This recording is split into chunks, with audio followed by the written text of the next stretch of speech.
Well, getting healthy is one of the top New Year's resolutions every single year. But one of the major components of excellent health is stress. Now, it's something that we can't avoid for the most part, but the consequences can be serious. However, there is something that we can do to manage it for optimum health. So joining us to lay out his uncomplicated steps to help us reduce stress is Dr.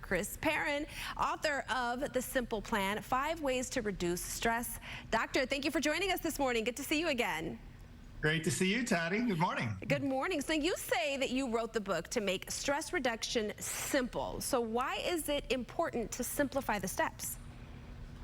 Simplifying steps makes steps happen because in the end, everything's a neat idea, but unless we can put it into the practice and actually make it be a benefit to ourselves, then it really is no good. It's just an idea. That's right. Well, let's get into your FRESH, which is, F-R-E-S-H. These are bullet points on reducing stress, and let's start with F for food. Absolutely. So food.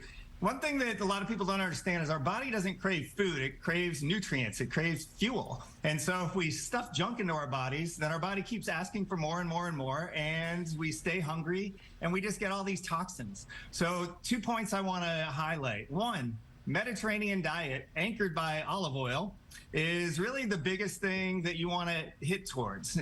Mediterranean diet is shown to be, and it's a lifestyle diet, not a fad diet. It's fish, lean meat, lots of vegetables, very low on pasta and bread, actually, and try to keep the alcohol light as well. And when you give your body good nutrients, it actually makes your body have better energy, and it's less of a burden from putting basically drive-through junk into our bodies, which actually add to our stress. Stress isn't just emotional, it's actually physical, and taking care of our insides is the easiest target. All right, good to know. Food could stress us out too. All right, the next one is rest, which we can all use more of. What are your suggestions for this?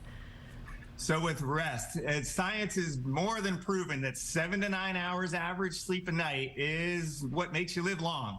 And so we got to target that. Now, the easiest way to get that in place is to choose what is your ideal wake up time. And then you just reverse engineer it. So I need to get up at 6 in the morning. That's my average. And I'm shooting for that 8 hours. So what does that mean? 10 o'clock at night is my targeted bedtime.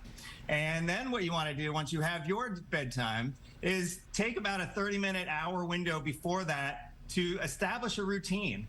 You might have a little bit of tea in there. You do not want caffeine, coffee, alcohol. Have one of those mocktails instead.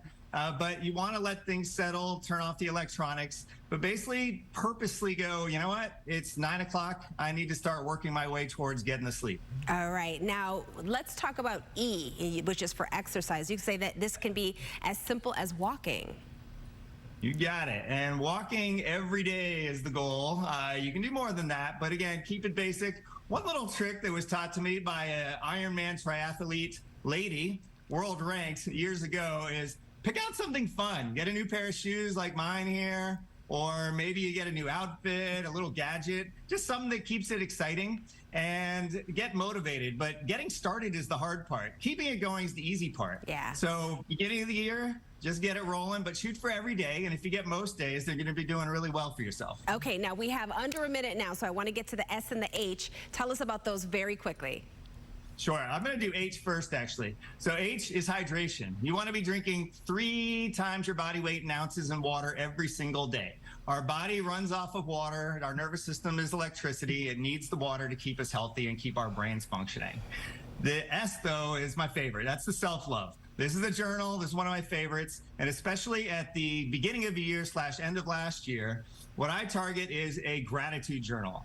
Each day, I suggest you write down 3 things you are grateful for that day. But right now, at this moment in time, when we beat ourselves up for what we didn't do, I want you to look backwards this past year and write as long a list as you can of all the things you accomplished that you did great, so that you can actually give yourself a little bit of love, because everybody did a lot of good things, but we're targeted towards focusing on the bad. So we have to make ourselves really look towards the good. I agree with you, and I started my own gratitude journal here on the show just the other day. So thank you for these wonderful tips. How can people learn more about you and purchase your book, The Simple Plan?